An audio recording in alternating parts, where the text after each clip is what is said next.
Bonjour les guides, j'espère que vous allez toutes bien et que vous avez passé une très belle fête de Pâques. Aujourd'hui on va parler de quelque chose qui est absolument essentiel en camp, à savoir le feu. Le feu c'est quelque chose qui est censé être à la fois utile et efficace. Donc on va voir plusieurs techniques tout d'abord pour faire la cuisine en s'adaptant à des situations très variées. Et ensuite on fera un petit point sur le feu de veillée. Alors c'est parti. Le propriétaire n'a autorisé qu'un seul endroit pour faire le feu. Sachant que l'intendance est distribuée à 18h45 et que la veillée commence à 8h. Service de bois fait, comment faire pour que toutes les patrouilles aient le temps de faire chauffer leur dîner? Un feu en croix va permettre aux 4 patrouilles de faire chauffer leur dîner en même temps et rapidement. On creuse une première tranchée, puis la deuxième. Mais attention, un feu creusé, ça se creuse pas n'importe où. La plupart des incendies commencent à partir des racines. L'idéal, c'est quand même d'avoir un terrain dégagé, comme ça, pas d'arbres, pas de problème. Mais si l'on est en forêt, alors déjà on se met dans l'endroit le plus dégagé possible, et ensuite il existe 2 techniques pour assurer une couche protectrice entre l'endroit où on va faire le feu et les éventuelles racines. Si on est en week-end, on peut se contenter de mettre simplement des couches d'aluminium à l'intérieur du trou. Ou bien, on tapisse les bords avec de la boue pour éviter tout contact avec d'éventuelles racines. Et voilà qui est fait, on peut maintenant allumer le feu et disposer les gamelles sur les barres à feu ou les grilles. Pour que les 4 patrouilles disposent d'une égale quantité de chaleur, il faut répartir le feu dans les 4 tranchées. Pour cela, on les dirige petit à petit avec du bois.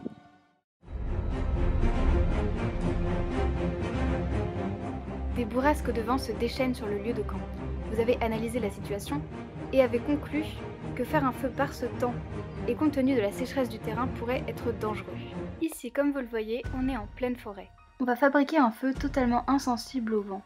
Avec du bois fraîchement coupé, comme ceci, on tapisse les bords pour protéger encore une fois les racines. Enfin, on recouvre de boue et le feu à l'intérieur sera peu impacté par les rafales de vent. On dispose le bois de manière homogène, car un tel feu est facile à étouffer. Tout est prêt pour poser la gamelle.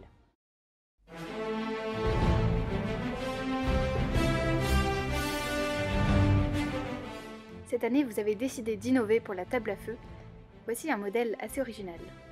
Tout d'abord, il faut creuser un trou et enfoncer les bâtons un à un avec un maillet. Et de manière peu inclinée car l'inclinaison va se faire naturellement avec l'ajout des pierres et de la boue. On remplit avec les pierres, puis on tapisse avec de la boue. Attention à bien recouvrir les bords et à faire la couche de boue bien épaisse pour éviter de mauvaises surprises pendant le camp. Voilà donc à quoi ça peut ressembler en vrai. On peut aussi effectuer cette table à feu avec des planches taillées dans du gros bois, mais il faut disposer d'une quantité suffisante.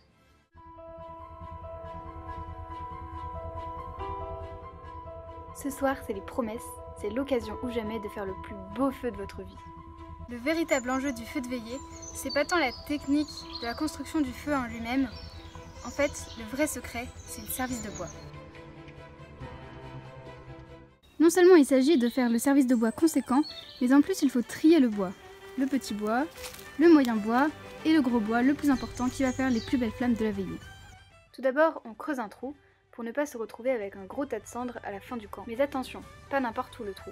On fait attention aux arbres autour et surtout si l'on croise une racine en creusant, on la protège ou bien on change de place. Une fois le trou terminé, on monte le cadre. Petit à petit, les bûches s'entassent. On prend garde à prendre des gros rondins pour que le feu dure toute la veillée. Et enfin, on resserre les bûches pour garantir un maximum de stabilité. Maintenant qu'un cadre bien solide a été construit, il ne reste plus qu'à allumer le feu. On dépose le papier journal, les brindilles, et enfin on dispose le bois en tipi. Alors, 2 avantages d'une construction comme ça. Tout d'abord, le cadre qu'on a monté est bien solide, bien mastoc, ce qui fait qu'on va pouvoir rajouter du bois pendant toute la veillée sans aucune peur qu'il s'effondre, donc c'est assez pratique pour la patrouille de bois veillée. Et en plus, le fait d'avoir disposé les branches de cette manière-là en tipi, ça va conduire les flammes qui vont partir instinctivement vers le haut, et donc ça va vous faire un feu magnifique. Et voilà, guitare, odari et bidon d'eau, tout est prêt pour la veillée.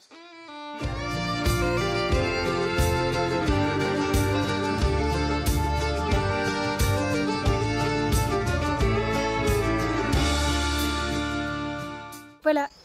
Alors, vous n'avez pas toute la possibilité d'essayer cette technique chez vous, mais dans tous les cas, vous pourrez les mettre à profit pendant le camp. En attendant, profitez bien de vos vacances et à très bientôt.